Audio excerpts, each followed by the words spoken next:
friends, I'm the Saxophone Oracle. This week I want to talk a bit about phrasing. Phrasing. What is phrasing? Well, phrasing is about how we choose to construct our musical lines and how we deliver them, how we link them together. It's all about the line construction and delivery, or how we choose to deliver a melody or interpret a melody. It's interpretation. That's a great way to use it. How we interpret melodies, or how we construct our own melodies and present them when we're playing. And that's it. So I'm not talking about note choices or things like that. What I'm talking about are the rhythmic elements, how we articulate, how we place the lines in the time. Do we play ahead of the beat? Do we play behind the beat? Do we play, with a swing or a lilt, or do we play, more straight, more square? Things like that. And then how we link our phrases together. That's phrasing, from like one musical phrase to the next, and how we choose to deliver them. So this is super important. This is how we choose to do this, how we present our ideas or play our melodies, things like that is what helps to make us unique. It's what gives us our own sound, and it helps present the style, right? If we're playing in a particular style, we need to phrase it correctly.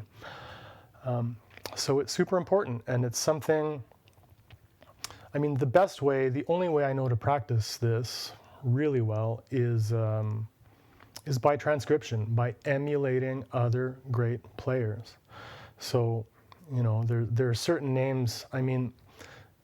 All the great players, one thing they have in common amongst all the things, whatever, great ideas and great time feel and everything, but all the great players have great phrasing, but there are certain names that are just synonymous with phrasing, like Louis Armstrong. The way he plays lines, creates his lines, the way he articulates, all that. That's set the stage for the style of jazz. He's number one. He's ground zero. He's whatever, the ex-patient. I don't know whatever you call it, but so that's huge. So all of us, no matter what instrument we play, if we're playing jazz music or any kind of popular music, we should learn and listen a lot and try to emulate and at least understand someone like Louis Armstrong. Some other names that are super synonymous with phrasing, singers like Nat King Cole, Frank Sinatra, we hear that a lot, Betty Carter, but players like Lester Young, Sonny Rollins, Stan Getz, Chet Baker, Miles Davis, right? When we talk about phrasing, Miles Davis's name comes up all the time, right? So we need to be studying these players and paying attention to how they deliver their musical lines, how they play their melodies, things like that. So, whoever you're listening to, try and take notice of these things instead of like a superficial listening session. Try to notice. Do they play ahead of the time? Do they play behind the time? What notes do they let linger longer? Which ones do they cut shorter? Do they use a lot of tongue? Do they not use a lot of tongue? Is there vibrato? Is there, what are these phrasing tendencies? Spend time singing along with recordings. Obviously, transcription is huge, but, that's phrasing. So I'm going to quickly demonstrate. This is a song we all know, Fly Me to the Moon, a standard, just like a few different ways that we could approach this, right? Because most of us, we see you open up a chart, a fake book, whatever, and the music is very strict, or it's plain. There's not a lot there. It's the basic melody of the tune. And so it comes down to how we interpret it. And we have a lot of freedom, especially as horn players, if we're playing in a quartet or something like that. And I'm not talking about ensemble playing, but, in a lot of playing situations as horn players, we have the freedom in how we choose to present the melody. It says so much about the kind of player we are, our influences. I could go on and on. So here's an example of Fly Me to the Moon.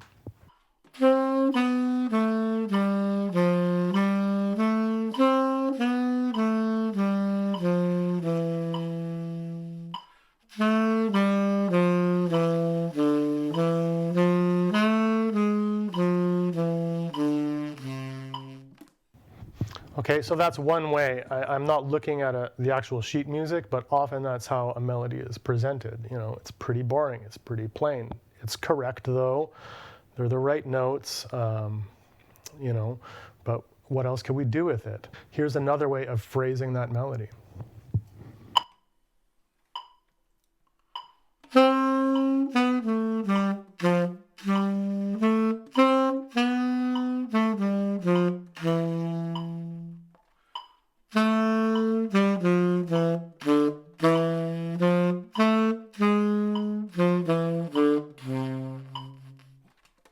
So that's a lot more jazzy. If you're playing in a big band, your part might be written that way.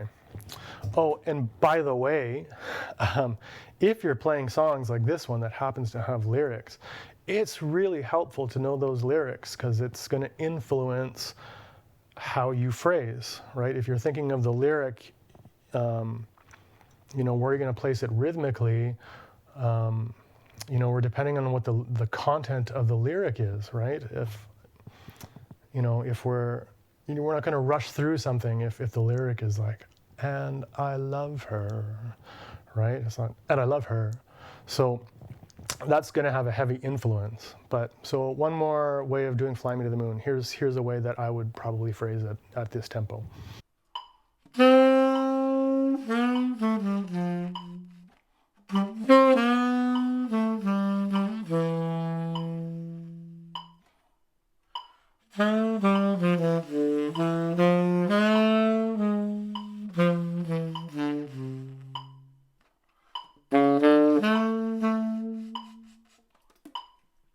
Right, so it's drastically different, those three different ways of playing the exact same tune, the exact same notes.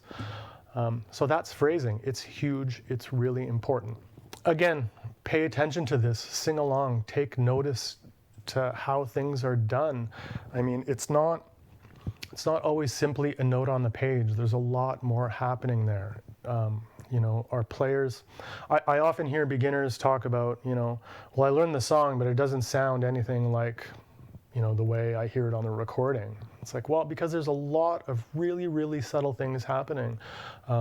Sometimes there's a crescendo through the note. Sometimes there's a, you know, a pitch bend. There's a vibrato. How is it placed in time? How is it articulated? You know, there are so many different ways we can play a quarter note.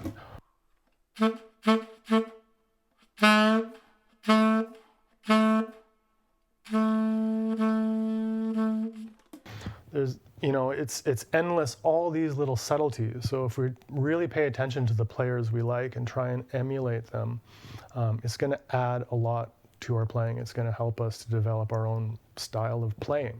All right, so here's a way that we can go about practicing our phrasing, and I think this is a really cool way. Other than simply transcribing and playing along and emulating, this could involve transcription, but you don't need to. We can find a solo of someone we really like or someone with really great phrasing, either online or in a transcription book that we bought. And what we're going to do is we're going to take only the rhythms. So, you know, Louis Armstrong is great if you're a saxophone player and we can't play that range, whatever it is. Just transcribing or getting a solo and copying the rhythms, and we're going to apply our scales to it, right? Major scale, minor scale. And it's really interesting because we get to work on the phrasing, we get to get a little bit deeper into these master players' way of connecting lines and placing things rhythmically, etc. But it also, you know, I'm a big fan of trying to tackle many musical problems with one exercise, right, to maximize our practicing time. And this really puts under the microscope how well we know our scales, because it's quite difficult to look at a specific rhythm without any notes attached to it, and then, you know, apply the scale to it. So, you know, we start to really put under the microscope how well do we know our scale. You know, it's a good exercise for reading. It's a great rhythmic exercise. We do it with the metronome, obviously. So we're taking care of a lot of things with this exercise.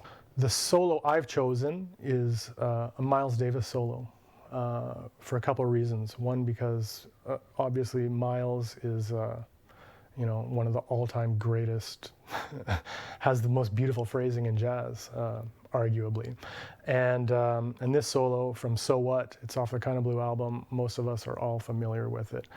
Those of us who aren't familiar with it, I'll play you about a chorus of it just so you can hear the material that I'm going to be working with.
So that's just a little bit more than the first chorus of Miles Davis's solo.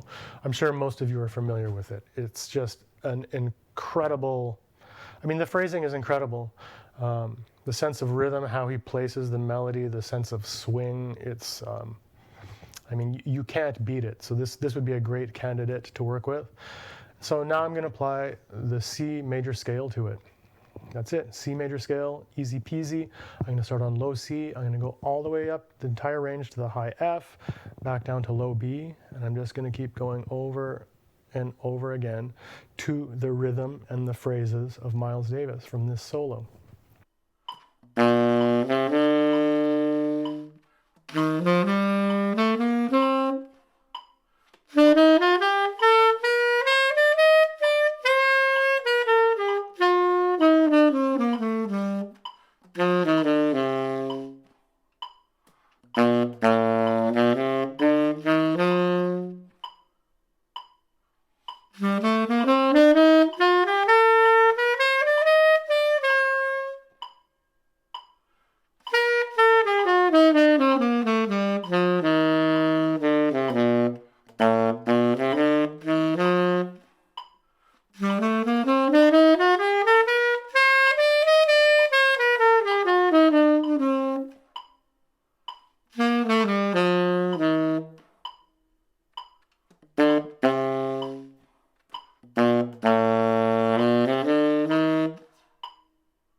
So that's the result, and I think it's really quite interesting. It really engages so many things while working on a scale and while working on practicing. It's really hip, and we're at the very least we're reinforcing some things that Miles Davis is doing while we're taking care of business technically. I am the saxophone oracle. And phrasing, that's what I wanted to talk about this week, and I think what is a really cool way we can go about practicing it. I hope you found the information useful. I'd love to know if you try this. I'm going to put this transcription of this solo for B-flat instruments, E-flat instruments, and even just the rhythm aspect, the rhythm transcription of it on the website for you to download as PDFs. As always, thank you so much for continuing to watch. Please remember to like, share, and subscribe. It's going to help this channel grow if you subscribe and share if you like the content you're seeing. Thanks again. I wish you all a great week. Happy practicing. See you next Tuesday. Bye for now.